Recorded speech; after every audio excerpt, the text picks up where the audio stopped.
Después de resucitar, Jesús se mostró a sus discípulos junto al lago de Tiberíades. Cuando desayunaron, le dijo Jesús a Simón Pedro: Simón, hijo de Juan, ¿me amas más que a ellos?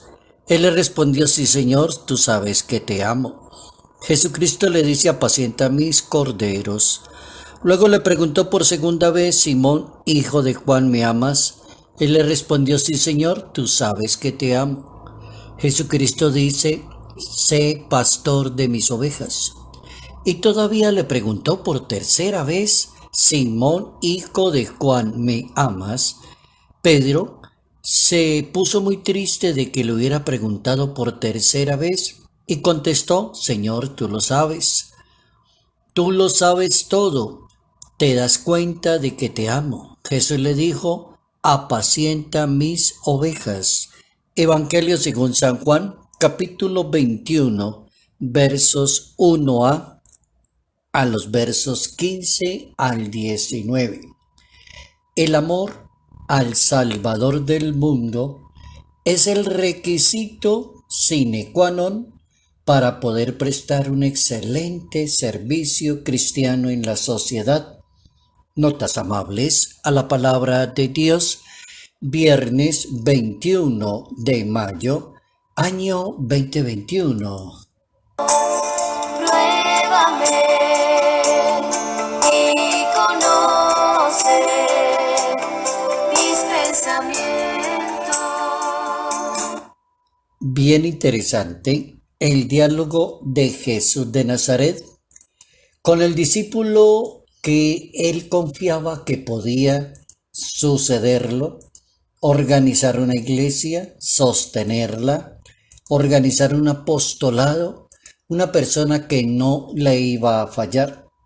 Y cuando se trata de buscar la persona que no vaya a fallar, la pregunta contundente aplica al amor de la persona, porque amor es una cualidad, es una razón de ser, es un don de Dios, es un requisito para hacer tantas cosas maravillosas en este mundo. Mientras una persona no ame, no lo va a lograr hacer, porque el amor es la base y la esencia. San Pablo, en su primera carta a los Corintios, en esa capítulo 13, hablando del amor, dice el apóstol: ahora permanecen la fe, la esperanza y el amor. En estas tres, el mayor se llama el amor. También tenemos el capítulo 15 del Evangelio según San Juan, cuando dice que nadie tiene amor mayor que alguien ponga su vida por los demás. Nadie tiene mayor amor que dar la vida por las demás personas, servirle a una sociedad, hacerlo por amor, no buscar compensaciones. Ahí es donde está el perfecto discípulo de un maestro, una persona que le sirve a los demás y lo hace por amor, porque ama esencialmente lo que hace. Cuando uno ama esencialmente lo que hace, las cosas comienzan a cambiar. Cuando ya aparecen otros intereses, ya no sirve. Razón creo yo que el maestro de Nazaret se tomó el tiempo necesario para preguntarle a la persona que le iba a entregar ese poder, para decirle: ¿usted me ama o no me ama? Bueno, vamos a definir esto. ¿Qué clase de amor tiene usted? El Papa Francisco, en una homilía, aprovechó muy bien ese texto bíblico de ese capítulo 21 del Evangelio de según San Juan, último capítulo de ese Evangelio. Y entonces, hablando de la experiencia de Pedro con su maestro, el Papa Francisco decía: hubo tres momentos especiales, como así de petición del maestro, que pidió cambios en la vida de Pedro, le pidió que cambiara. Cuando alguien alcanza a descubrir que esta persona tiene virtudes, buenas cualidades, tiene talento, entonces se le va apretando la tuerca y se le va exigiendo, y eso hizo el maestro. Le pidió tres cambios, dice el Papa. Y el primer cambio es el cambio de nombre y también el nombre de vocación. Dice la Santa Biblia que en la región de Cesarea de Filipo, aparece como esa inquietud: tú eres Pedro y sobre esta piedra edificaré mi iglesia y las puertas del Hades no prevalecerán, y a ti te daré las llaves del reino de los cielos, y lo que ates en la tierra quedará atado en el cielo, y lo que desates en la tierra quedará desatado en el cielo. Eso es como un primer cambio de nombre, un cambio de vocación. Ya no te llamarás Pedro, te llamarás Simón, sino Pedro, que significa cabeza, fundamento de la iglesia.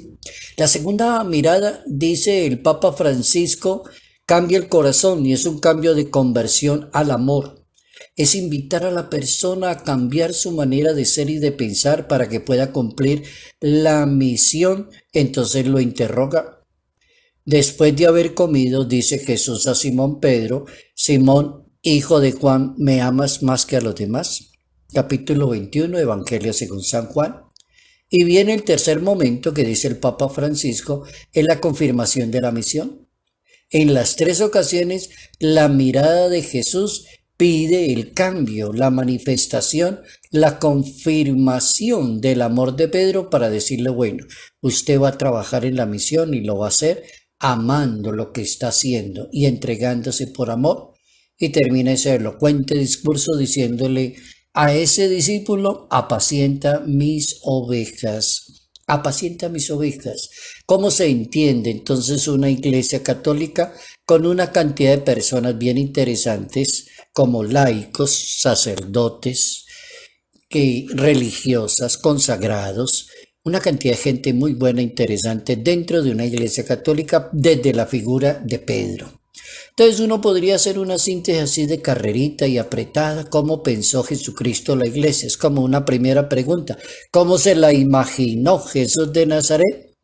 Y de acuerdo a la Santa Biblia, el Señor Jesús, después de orar, lo primero que hizo fue orar para saber para dónde iba el asunto. Llamó a los que él quiso, llamó a estos señores que llaman apóstoles, eligió a 12 para que viviesen con él y los envió a algo exacto y no más: a predicar el evangelio del reino de Dios. Dice el capítulo 3 del evangelio de San Marcos. Y a esos apóstoles los fundó como un colegio. Evangelio de San Lucas, capítulo 6, es decir, un grupo estable, permanente, y puso al frente de ese colegio, sacándolo de en medio de ellos mismos, a un señor que se llama Pedro. Le cambió el nombre, le dio las llaves, le dio el poder, le dijo que las cosas se hacen con amor o si no, no funcionan. No funcionan. Un matrimonio sin amor no funciona, una amistad sin amor no funciona, un apostolado sin amor no funciona. El que gobierne con amor, o si no, no funciona, no tiene sentido. Las cosas con violencia nunca han funcionado, nunca han funcionado. El amor es como la presentación más hermosa de un ser humano que ama. Y dice la Biblia que los envió a los hijos de Israel y luego a todas las gentes. Dice la carta a los Romanos en el capítulo 1.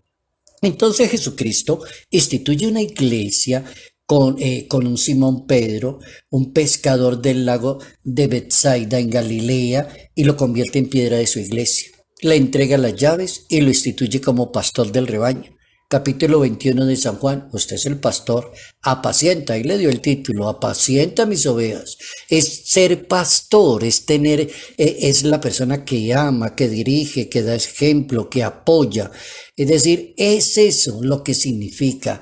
¿Qué se puede entonces saber de la vida de San Pedro? Y según la Santa Biblia, luego de la resurrección de Cristo, los apóstoles, dice la Biblia, que realizaron gran cantidad de viajes. Y en el año 36 después de Cristo, San Pedro y San Juan organizan la iglesia en Samaria y de allí aceptan la palabra de Dios. Dice el capítulo 8 del libro de los Hechos de los Apóstoles.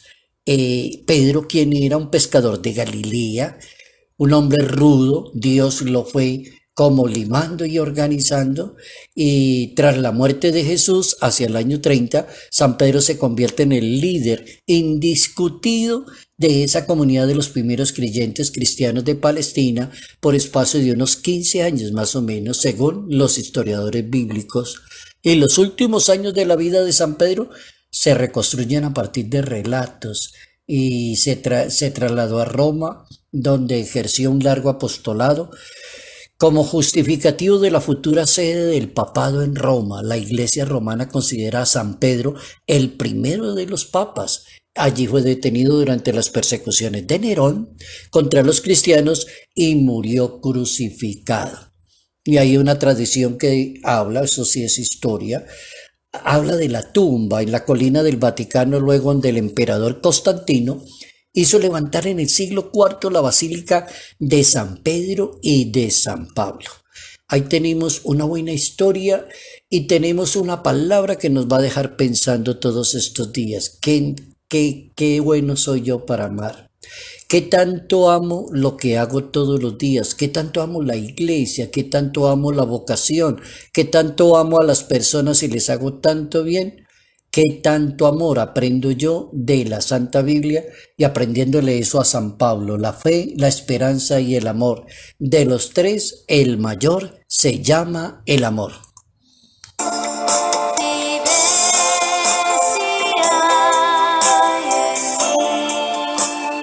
Salud, paz y bendición. Bendición en el nombre del Padre, del Hijo y del Espíritu Santo.